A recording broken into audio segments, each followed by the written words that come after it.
Praise the Lord. இயேசுவின் ரத்தம் ஜெயம். தினமும் இயேசு நிகழ்ச்சிக்கு உங்களை கர்த்தராகிய இயேசு கிறிஸ்துவின் நாமத்தில் வரவேற்கிறேன். செய்தியின் தலைப்பு, உங்களில் தொடங்கினவர் அற்புதமாய் நிறைவேற்றுவார்.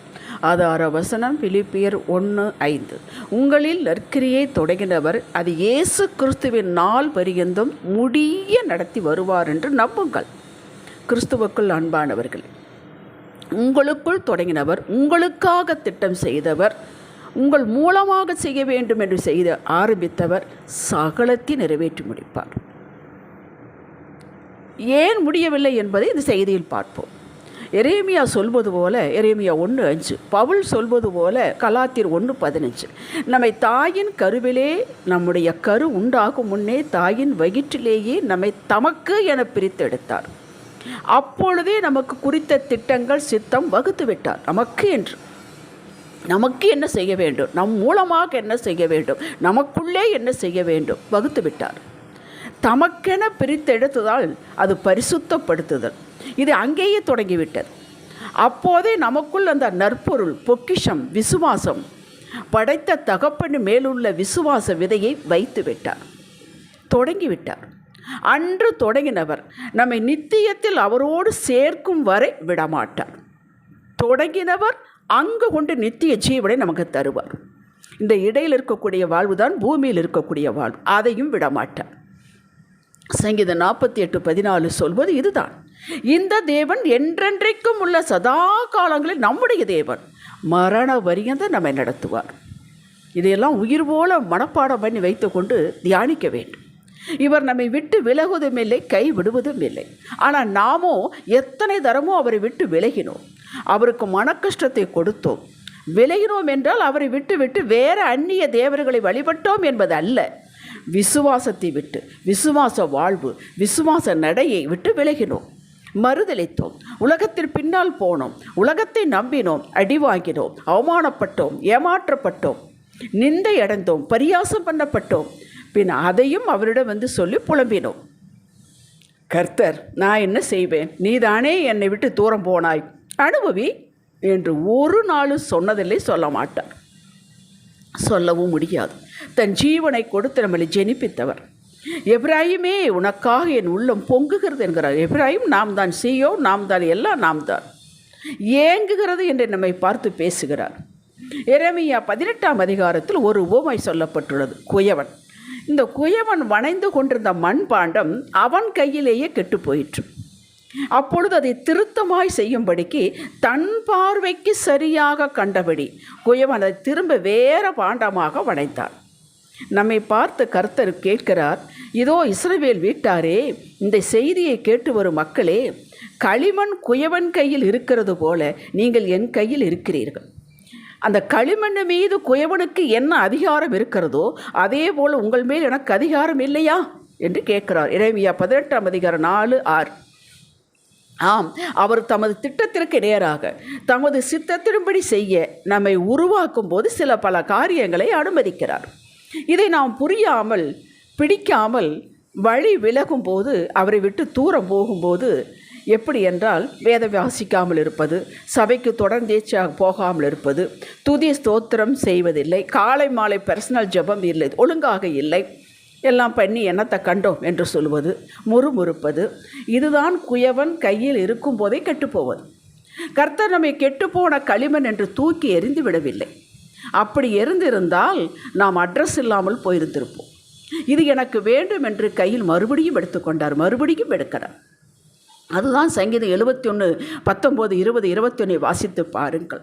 அநேக இக்கட்டுகளையும் ஆபத்துகளையும் காணும்படி செய்த நீர் எங்களை திரும்பவும் எடுப்பித்து, திரும்பவும் உயிர்ப்பித்து, பூமியின் பாதாளங்களிலிருந்து ஏற பண்ணுகிறீர், எங்கள் மேன்மையை பெருக பண்ணி மறுபடியும் தேற்றுகிறீர். கேட்டீர்களா? நாம் விலகி போகிறோம், அவன் பூமிக்கு அடியில் போனால் கூட நம்மை தூக்கி எடுக்கிறார். நமக்கென்று ஒரு மேன்மை உண்டு, அந்த மேன்மையை பெருக பண்ணி மறுபடியும் தேற்றுகிறார். அதுதான் அந்த குயவனுடைய கையில் இருக்க களிமண் போல. மறுபடியும் நம்முடைய விருப்பத்திற்கு ஏற்றபடி அவர் வணைய மாட்டார். குயவன் தன் மனதிற்கு கண்டபடி திருத்தமாய் செய்கிறார். தன் பார்வைக்கு சரியாய் கண்டபடி தன் சித்தத்தை அடையும்படிதான் அவர் வணைவார். எத்தனை காலம் நீங்கள் வலிக்கிட்டு போனாலும் உங்கள் சித்தத்தின்படி செய்ய மாட்டார். அவருடைய ஏன் உங்கள் சித்தத்தின்படி செய்ய மாட்டார்? அது நமக்கு நாளைய தினத்துக்குறி தெரியாது. அடுத்த வருஷம் என்ன நடக்கும் தெரியாது. இந்த பிள்ளையுடைய காரியம் எப்படி இருக்கும் தெரியாது. தெரியாமலேயே ஒரு திட்டம் போடுவோம். அவர் சகலத்தை அறிந்தவர், அதன்படி அவர் திட்டம் போடுகிறார். நாம் பாடுகள் உபத்திரவங்கள் பாடுபட்டு நம்ம சொந்த யுக்தியில் நடந்து தோல்வி மனவேதனையை தோல்வியை அடைந்து பின் ஆண்டவரே உங்கள் சித்தம் என்னவோ அதை செய்யுங்க, நான் என்ன செய்ய வேண்டுமோ அதை நான் புரிந்து செயல்பட கிருபை தாருங்கள் என்ற நிலைக்கு உடனே வந்துவிட வேண்டும். மீண்டும் மீண்டும் தவறு செய்து மீண்டும் மீண்டும் அவரை விட்டு போய் மீண்டும் மீண்டும் உலகத்துக்குள்ளே போகக்கூடாது. சொந்த யுக்தியில் நடக்கக்கூடாது. நீங்கள் என்ன செய்யணுமோ செய்யுங்கப்பா அந்த நிலைமைக்கு வந்துவிட வேண்டும். இதற்கு காலம் தாழ்த்தக்கூடாது. இதற்கு நல்ல எடுத்துக்காட்டு ஒரு சாட்சி பவுல் தான். அப்போஸ்தலர் 9ஆம் அதிகாரத்தில் இயேசு பவுலோடு இடைப்பட்டார். அப்போஸ்தலர் 9ஆம் அதிகாரம் 1-6 வரை வாசித்து பாருங்கள். இந்த சவுல் என்ற களிமண், அதாவது பவுல் ஆகிறதுக்கு முன் அவன் பெயர் சவுல், கர்த்தர் கையில் இல்லை, கெட்டு போனது, வேறு திசையில் போய்கொண்டிருக்கிறது, சபைகளை அழித்தது, இயேசுவின் விசுவாச மக்களை துன்புறுத்தியது, பல வகையிலும் ஜெயிலில் போட்டது. ஆனால் கர்த்தரோ இந்த களிமண் மீதே கவனம் வைத்தார், கரிசனம் வைத்தார், தூக்கி எறியவில்லை, மீண்டும் எடுத்தார். அதுதான் அப்போஸ்தலர் 9ஆம் அதிகாரம் 1-6 வரை. இவன் இயேசுவின் மக்களை தமஸ்குவில் இருக்கக்கூடிய கிறிஸ்துவ மக்களை கட்டி பிடித்து இழுத்து கொண்டு வந்து எருசலேமுக்கு கொண்டு வர வேண்டும் என்பதற்காக எருசலேமில் இருந்த தலைமை ஆசாரியர்கள் மூப்பர்களிடத்தில் கடிதம் பெற்றுக்கொண்டு வருகிறார். குதிரையில் வருகிறார், கூட சிலர் வருகிறார். அப்படி வரும்போது தான் ஆண்டவர் இடைபடுகிறார். இயேசு இடைபடுகிறார். தொப்பென்று விழுகிறான் கீழே. நல்ல மதியான வேலை, சுற்றி அவனை பிரகாசிக்கிற சத்தம் கேட்கிறது. கூட இருக்கிறவர்களுக்கு என்னென்று புரியவில்லை. இதுதான் ஹைலைட். என்ன தெரியுங்களா? அவன் கீழே விழுந்த உடனே இயேசு, ஆண்டவரே நீர் யார் என்று கேட்க, நீ என்னை துன்பப்படுத்துகிற இயேசு நான் தானப்பா என்று சொல்கிறார். அடுத்த வரியை என்ன சொல்கிறார் தெரியுமா? நான் என்ன செய்ய சித்தமாக இருக்கிறேன் என்று. இதுதாங்க அந்த களிமனுடைய ஹைலைட். இந்த வாக்கியத்தை தான் நாம் கேட்க வேண்டும். மக்களே, நீர் எனக்கு என்ன செய்ய போகிறீர், என்ன செய்ய சித்தமாயிருக்கிறீர் என்று நாம் கேட்கலாம். உடனே விலாவாரியாக பதில் வராது. அவரது திட்டம் சித்தம் உயர்ந்தது. அதை போக போகத்தான் புரிந்து கொள்வோம், புரிய வைப்பார். கர்த்தர் பவுலுக்கு என்ன பதில் கொடுத்தாரோ அதுதான் நமக்கு பதில். என்ன சொன்னார்? நீ எழுந்து பட்டணத்துக்குள்ளே போ, நீ செய்ய வேண்டியது அங்கே உனக்கு சொல்லப்படும் என்றார். இதன் பொருள் என்ன? நீ எழும்பு. முதலில் முறுமுறுத்து கொண்டு சோர்ந்து போய் சோம்பலாக கோபமாக இருக்காதே. முதலில் எழும்பு, குழி, உன்னையே நல்லா சரி பண்ணிக்கொள், எழுந்துரு. என்னை தேட வேண்டிய முறைகா நீ தேடு. உனக்கு கொடுத்த வேலையில் கவனமாக எனக்கு செய்வது போல செய். பின் தினம் தினம் உனக்கு சொல்லப்படும் என்ன செய்ய வேண்டும் என்பது. அன்பர்களே, கர்த்தரை விட்டு அவரது வார்த்தை, கட்டளை, நியமம், பிரமாணம் விட்டு விலகாதீர்கள். இது கடினம் அல்ல. நீங்கள் கர்த்தர் கையில்தான் இருக்கிறீர்கள். அவர் உங்களுக்காக ஒரு அரண்மனையை உருவாக்கி கொண்டிருக்கிறார். அதற்கு நேராக நடத்துகிறார். அந்த அரண்மனை வாழ்க்கைக்காக ராஜாவாக உங்களை கொண்டு வைப்பேன்னு இருக்கிறதற்காக, உயர்ந்த ஸ்தானத்தில் வைப்பதற்காக நடத்துகிறார்.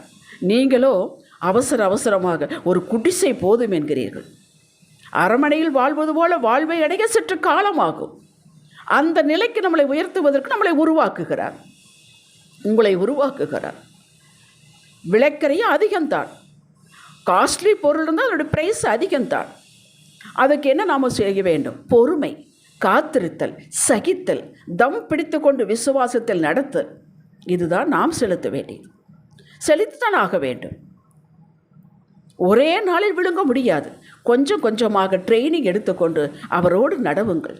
திடீரென எதிர்பாராத நேரத்தில் எதிர்பாராத நபரிடமிருந்து எதிர்பாராத இடத்திலிருந்து ஆசீர்வாதம் வரும். நிச்சயம் செய்வார். ஆரம்பித்தவர் முடிப்பார், தொடங்கினவர் நிறைவேற்றுவார். அப்படித்தானே சொல்கிறார். நான் அதை சொன்னேன், அதை நிறைவேற்றுவேன். நான் திட்டம் பண்ணினேன், அதை செய்து முடிப்பேன் என்கிறார். அவரே சொல்லுகிறார். தன்மேலேயே அவர் ஆணையிட்டுக் கொள்கிறார். இதை விட நமக்கு என்ன வேண்டும்? யோசேப்பு என்னும் களிமண் அவர் கையில் அடங்கி இருந்தது. திடீரென உயர்வை பெற்றான். தாவீது என்னும் களிமண் அவர் கையிலேயே இருந்தது. அவன் பட்ட பாடுகள், பாதைகள், கரடுமுரடுகள் எதற்காக உருவாக்கினார்? ஏனென்றால் அவனுக்குள் தொடங்கினார் ராஜ அபிஷேகம். அது தொடக்கம். அதை ராஜாவாக மாற்றணும், அவனை கொண்டு போய் அமர வைக்கணும். அந்த பாதை, உருவாக்கும் பாதை, அது அடங்கி இருந்தது. ராஜாவானான். 1 பேதுரு 5:6 சொல்லுகிறது, ஏற்ற காலத்தில் உயர்த்தும்படிக்கு அவருடைய பலத்த கரக்குள் அடங்கி இருங்கள் என்று. நாம் அடங்கி இருக்க வேண்டும். அடங்கி இருக்கிற காலத்தில் சும்மா இருக்கக்கூடாது, படுத்து இருக்கக்கூடாது, சோம்பேறியாக இருக்கக்கூடாது. செய்ய வேண்டிய காரியங்களை செய்து கொண்டே இருக்க வேண்டும். அப்படி இருக்கும் பொழுது உங்களுக்குள் தொடங்கினவர், உங்களுக்காக தொடங்கினவர், உங்கள் மூலமாக செய்ய வேண்டும் என்று தொடங்கினவர் சகலத்தையும் சம்பூரணமாக செய்து முடிப்பார். அவரிடம் இது ஏன் செய்யவில்லை கேட்க யாராலும் முடியாது. அத்தனை கேள்வி கேட்க வைக்க மாட்டார். செய்து முடிப்பார். உங்களுக்காக செய்து முடிப்பார். நின்று பாருங்கள். ஜெபிக்கலாம். தகப்பனே, என்ன நடந்தாலும் உங்கள் கையிலேயே இருப்போம். சாட்சிகளை கேட்டோம். நீரோ எங்களை நாங்கள் நினையாததும் கற்பனை செய்யாதமான உயர்ந்த நிலைக்கு வைக்க போகிறதற்காக ஸ்தோத்திரம். உமது கருத்துக்குள் அடங்கி இருக்கும் கிருபையை தாருங்கள். இயேசுவின் நாமத்தில் பிதாவே, ஆமேன். இன்றைய சிந்தனைக்கு, விழுந்தாலும் எழுந்தாலும் நடந்தாலும் ஓடினாலும் கர்த்தரின் கையிலேயே நான் இருப்பேன். அவர் சித்தத்தின் மத்தியிலேயே இருக்க விரும்புகிறேன். செயலில் காட்டுவேன் தினமும். ஆமேன். ஹல்லேலூயா.